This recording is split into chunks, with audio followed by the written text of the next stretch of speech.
fans.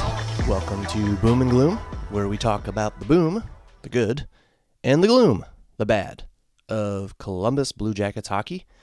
I am Anthony, also known as Whaler Jacket in the social media world, and I am Ohio's longest-suffering hockey fan. We may have some new listeners this week, so I will tell you the reason, as I do every few episodes, of why I do consider myself Ohio's longest-suffering hockey fan.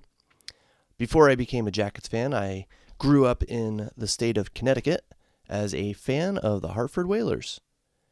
That's where my name comes from, by the way. First I was a Whaler fan, now I'm a Jackets fan, so I chose Whaler Jacket as my social media handle. So anyway, I shifted my hockey allegiance from one team that won only one playoff series in its existence to another in the Blue Jackets. Plus, I had my favorite team taken from my home state, renamed, and moved to another state. So, while Jackets fans have suffered for the better part of 23 years, I have suffered for about 37. I want to give a quick shout out to my mom, Anna. Last week I gave a shout out to my dad, who has become a listener of the show. That's dedication, by the way, because he is a Ranger fan and doesn't know all that much about the Blue Jackets. Well, last week I thanked him for getting me into hockey at a young age, but he reminded me my mom had a big part of that too. So she took me to a lot of practices when my dad could not. She bought me equipment and was always supportive. And heck, I even remember one time in youth hockey when my dad couldn't make it to our team's father-son game due to a business trip, and my mom said she would step in and play. She never played hockey, was only a novice skater, but she was ready to jump in and make her son happy. Now, she didn't play in that game, but I know darn well she would have if I had asked. So, thanks, Mom. She's a Ranger fan too, by the way. And this is, of course, a podcast about the Columbus Blue Jackets. But before we get into my Blue Jackets rantings and ravings today, I want to just touch on a kind of hot topic right now. As you're probably aware, there was a big issue with another Blue Jackets fan podcast recently. One of the bigger ones, actually.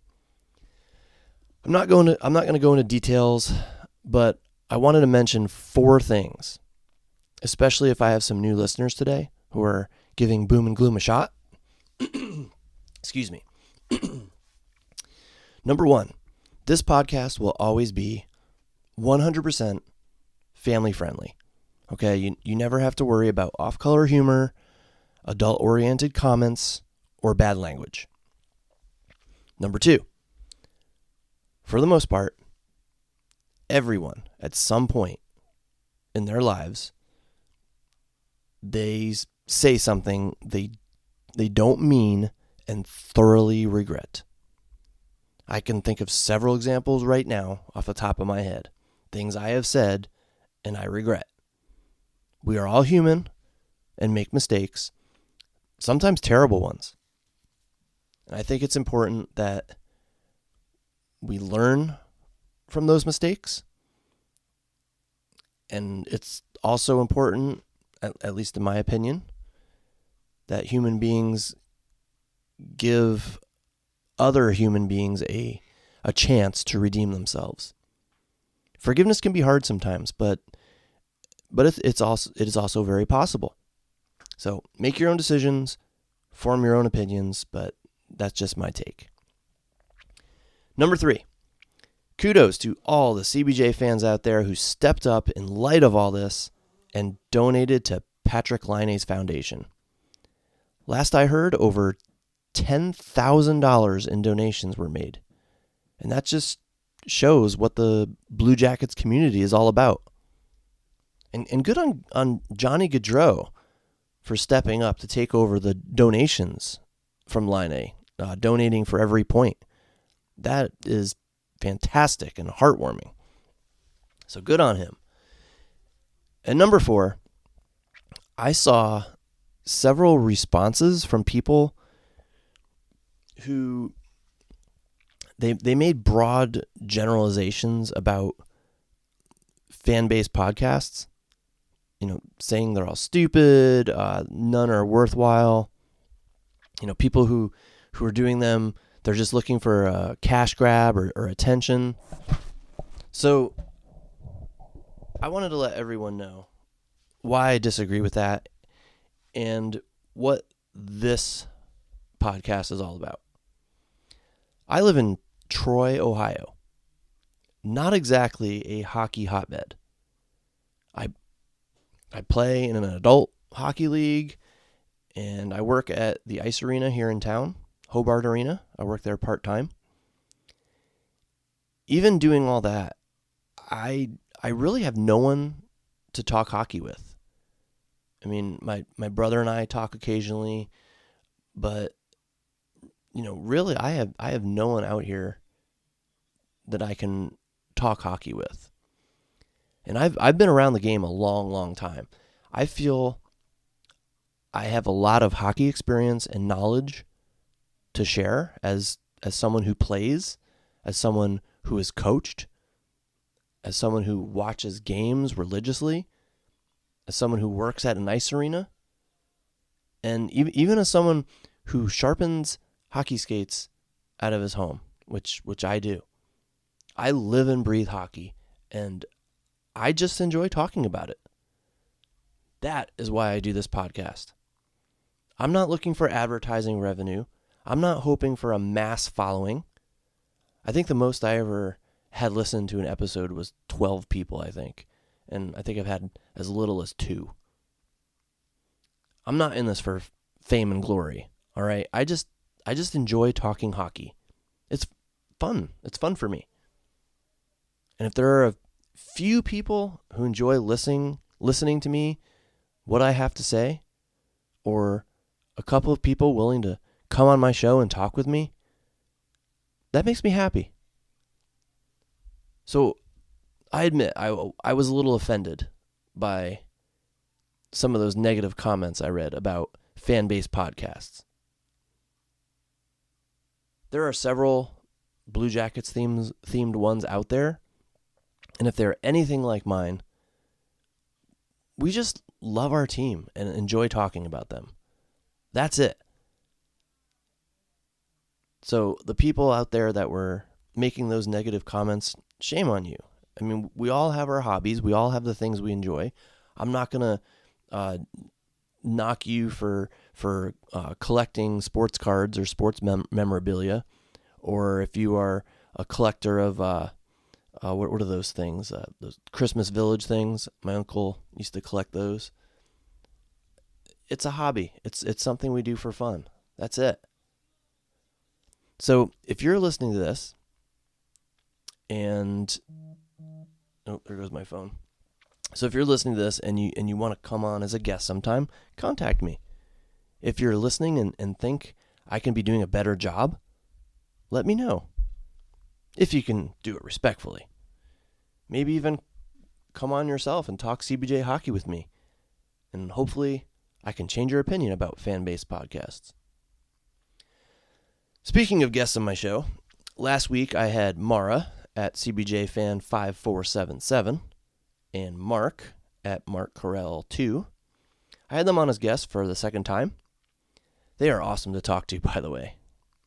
My first guests, and so far my only guests. They made things easy for this newbie podcaster. And I don't think I could have asked for better first-time guests. But anyway, our last episode was cut off. I still can't figure out why. The plan I purchased at my hosting site, Podbean, gives me up to 2 hours for an episode. And it got cut off at less than an hour. So it wasn't the hosting site. So it must have been user error.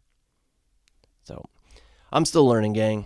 But I wanted to summarize what was said that my listeners missed. So what happened was I set up this last question, and it cut off right before I asked it and gave Mark and Mara a chance to respond. So let me summarize. This is what happened. I wanted Mark and Mara to pretend we were on whatever NHL body decides on rules and procedures for the league. I proposed a rule change, more like a tradition change, and wanted to know how they would vote. I proposed that the NHL change the playoff jersey format so that during the playoffs, and only during the playoffs, home teams wear white. Now, my reasons for this, okay? I'm 47. I have been watching hockey a long time, and yet I just cannot get used to the home team wearing dark jerseys to this day. The home team should wear white, in my opinion. But again, that's just me, traditionalist, been watching a long time. It is the basis for the whiteouts some teams have. And, I get the marketing that, third jerseys are dark, so you want the home fans to see them. So I get not reverting back to the old rule completely. But what about just for playoffs? Can we start that tradition? Both Mara and Mark voted no. They were not having my idea. They like things as they are. Now, Mara, who's in her 20s, I believe, she's grown up watching the home teams wearing dark jerseys, so I totally get where she's coming from. That's what she's used to. I mean, yeah, I get it. Seeing the home team in dark jerseys, that's normal for her. Mark was against it as well. Now, he didn't think it was an awful, horrible idea, but just not one that he liked. So if we were the NHL rule change committee, that rule would not be changed. It would not have been approved. I was disappointed. But maybe I'm in the minority on that one. I don't know. I'm curious what you think. So if you're listening to this and you have an opinion on the matter, feel free to message me on Twitter and let me know your thoughts. I might mention you or your comment in my next episode. So that was it. That's what was cut off. I hope to not have that problem repeat itself again. But as I said, I'm a newbie. I'm a novice and still learning, especially the technical aspects of podcasting. All right, I've rambled enough. On to Blue Jackets news. We have had an absolute doozy of the last couple days. We'll start off with this. Jarmo is out. In news that I should have been able to report months ago, Jarmo Kekeleinen has been relieved of his duties as general manager of the Columbus Blue Jackets. Now, if you've been listening to any other episodes of this podcast, you'll know that I've been advocating for this since last season, maybe even sooner.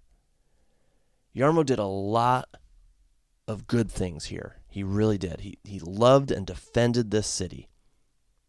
He did his best, I'm sure. And I appreciate his efforts and all he did for this team. He made sensible draft picks. He made trades that may have looked good on paper. But the fact is, the most important thing did not happen during his tenure. And that is sustained success. He did have some success, I will give him that, but he did not have sustained success. He had one playoff series win in 11 years as GM. Only got to the second round one time. That is simply not even close to being good enough. Now, I admire him for going all in 2019, but looking back, I'm still kind of on the fence as to whether or not that was the right move. I mean, sure, it got us our one playoff series win ever. I get it, but was it truly the right move? Did it set us back more than what it should have? I honestly don't know. All right. Because of what transpired, we got nothing in return for Panarin or Bobrovsky. We let Duchesne walk.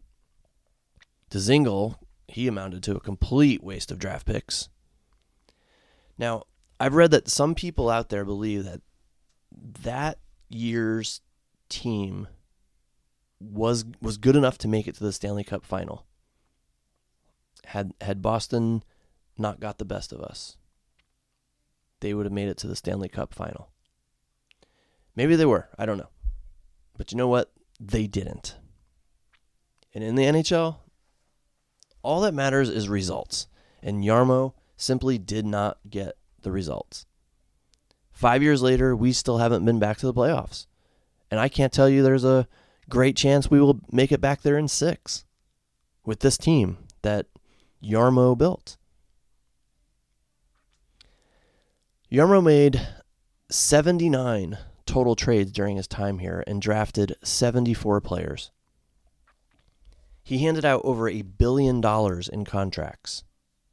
He certainly had every opportunity to turn this team into a winner. On a side note, I got to give it to Brian Hedger. He's just the CBJ front office lapdog, isn't he?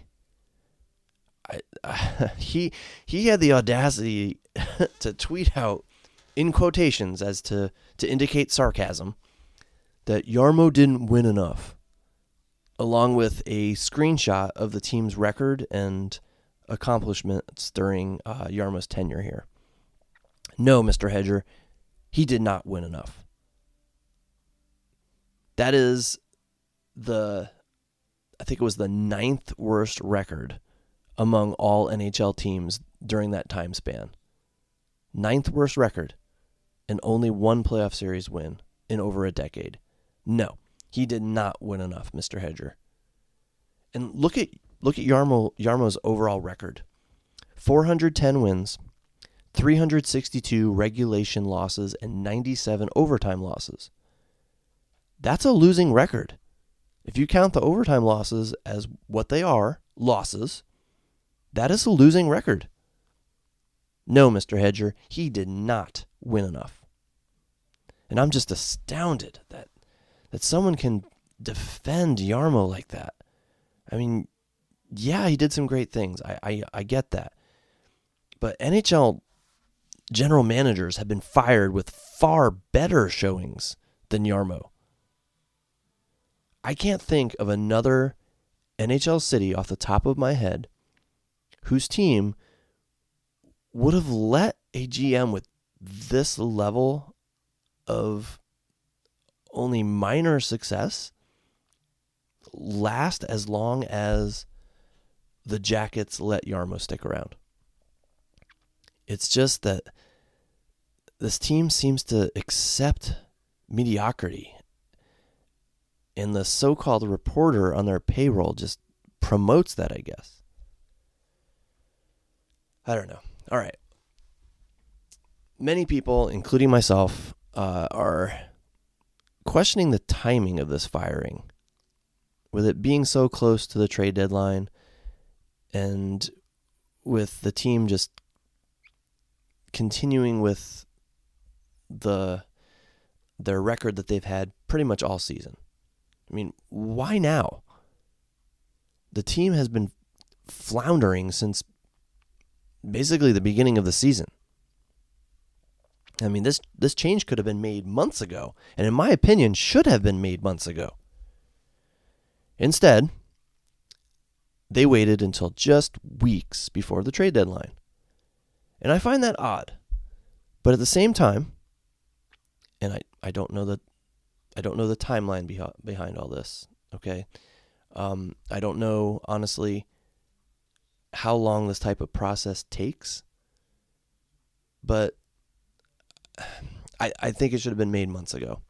All right. Now, I'm not sure I would feel the same way if he was fired in September, right after the Babcock debacle. I think that if they had made decisions at that time, they could have conducted interviews and had Jarmo's replacement at the helm within a few weeks. Okay. Now, and then that GM would have had had the time to assess his team's needs. He would do all the contract research, truly get a feel for the team. And then he could head into the trade deadline with a plan, with a vision.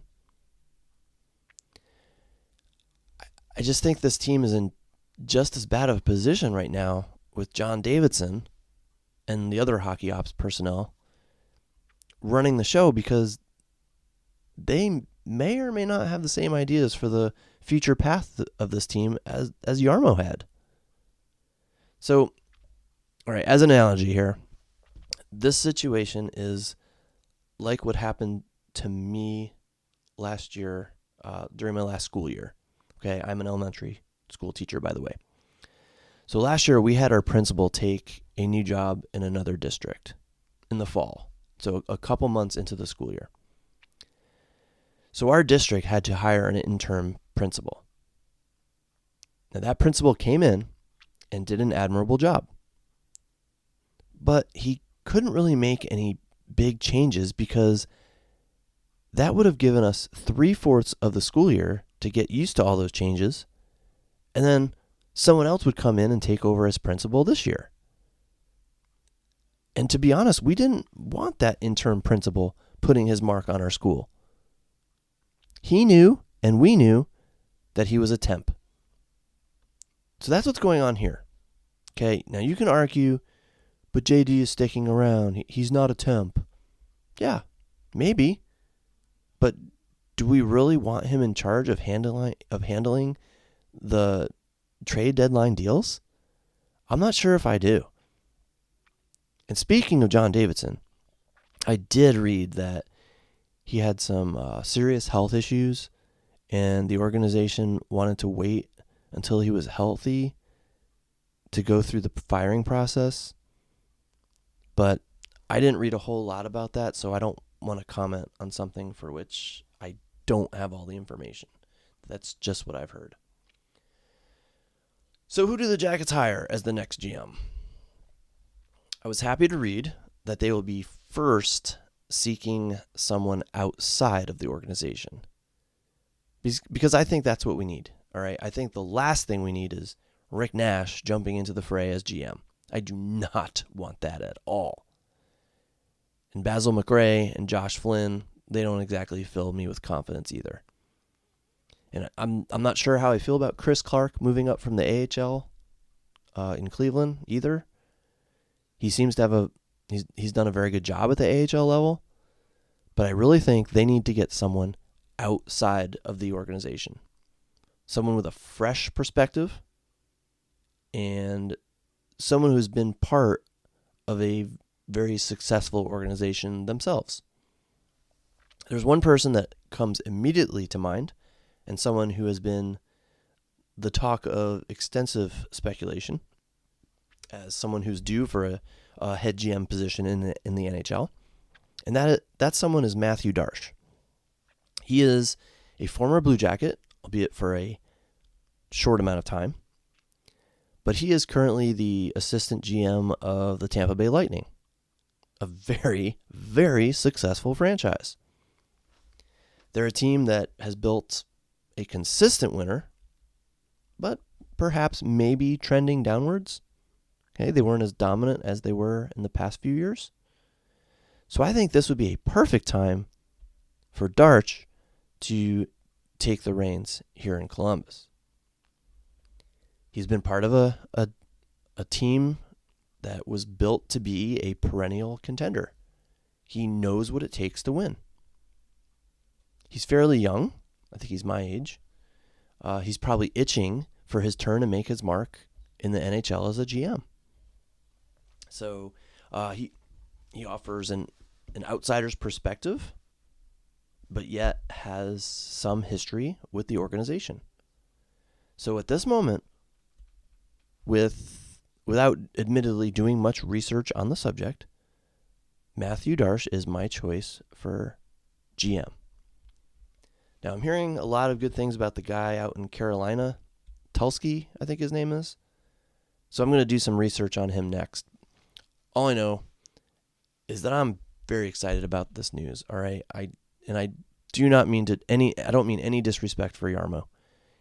He seems like a fantastic guy who loved the city of Columbus, and I'm sure he did his best to turn this team into a winner. It just didn't happen, okay? It was time for a change. So I wish him nothing but the best, and I very much look forward to the next chapter in Blue Jackets history.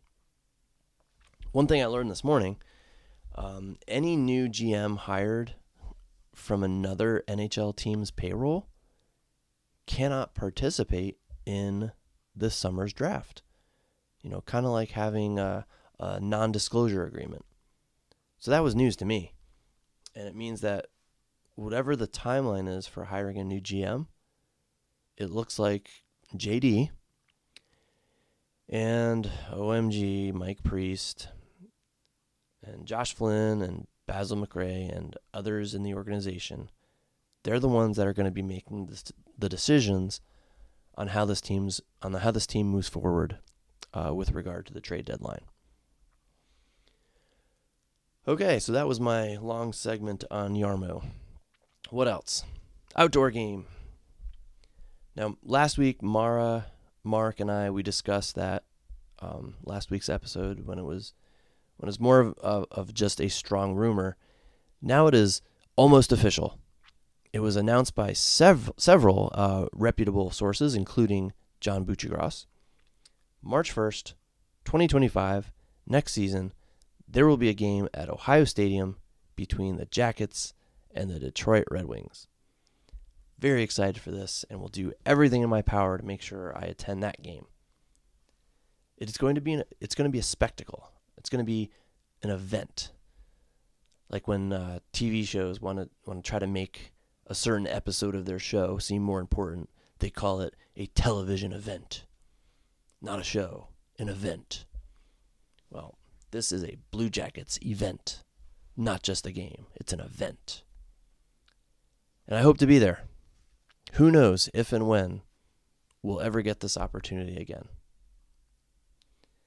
So that's all the big news in Jackets land right now. We went from kind of a slow news week to utter insanity in a span of 48 hours?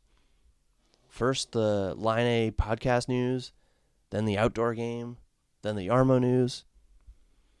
I doubt he will ever hear this, but Ian Phillips teased Twitter Wednesday night that there was going to be some big news coming, and boy was he right. The Stadium Series news drops, and then the very next morning, Jarmo's fired. Now, some people were annoyed with the way he handled it. Personally, I loved it. I loved the tease. We knew something was up, so there was this sense of anticipation and all this discussion about what the news could be. I thought it was the Stadium Series announcement, but hoped it was Jarmo's firing, and it ended up being both. So I want to say kudos to you, Ian Phillips. Nice job bringing Jackets fans together to discuss the possibilities and get excited. That was just a lot of fun. And I hope you had fun listening to me ramble on about Blue Jackets news today. I'm going to wrap it up here, and I certainly hope you will tune in again. I'm going to try to vary things up here and there. Sometimes it will be my solo commentary like today. Sometimes I'll have guest speakers. So you never know. Never know what will happen next week. In the meantime, as always, hit me up with comments, questions, suggestions, anything you have for the show. You can find me on Twitter at WhalerJacket. Have a great day, everybody. Have a great weekend. And as always, go Jackets.